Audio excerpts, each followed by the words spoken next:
Our next speaker is my cousin, JD Marshall. Or no, Chris Cantu, who's not my cousin. We're totally cousins, Puncher. Can't you say? You're a liar.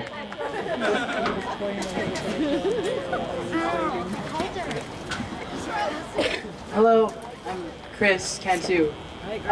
What, Chris? Jesus. Okay, Jesus power. Thank you guys for coming tonight, but not just for y'all to come, but for coming for God and for Jesus. And so I'm getting together my talk, getting it all together, and what am I going to say? And talking to God, and I'm like, what am I going to say? Well, a while back, I did another talk about brand new eyes.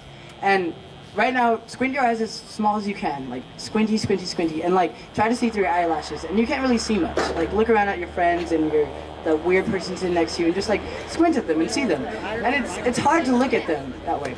But now open your eyes as wide as you can possibly open them, and like look around everywhere.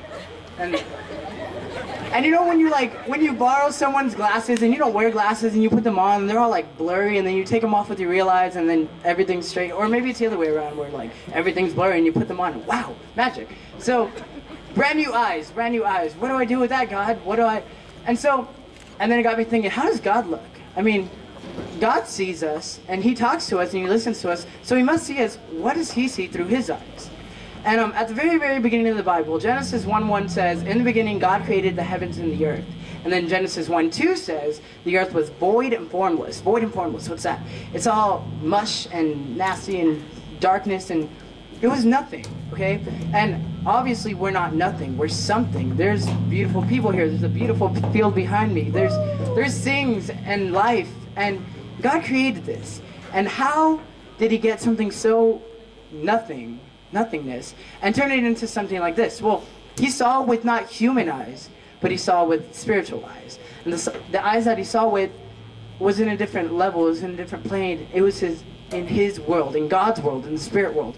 And I've talked about this countless times to myself and to my friends. It's a lot of the times we look at things and we see things as they are physically, and we see, someone's hurt and they're going to be in a wheelchair for the rest of their lives, and that's all you see. You just see the physical side, but behind that there's a whole spiritual side. I mean, behind every person there's a whole story, there's a spirit, there's a soul behind that wheelchair person. That wheelchair person survived a car wreck, and now they're using that testimony to go around and tell people about Jesus' love.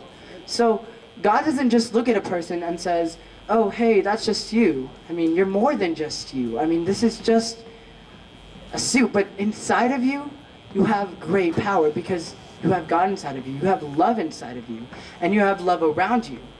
So when I look at y'all, I'm not seeing a third of the stands filled with a bunch of teenagers and some adults and scattered others, but I'm seeing bright, brilliant souls, like spirits filled with talents and abilities. We have a quarterback over here, we have an amazing artist over here, we have an amazing dance crew down here, we have an amazing photographer over here, news writer. We have people everywhere with talents and abilities that God has given us, not because of who we are or what we've done, but because what he's going to do with us.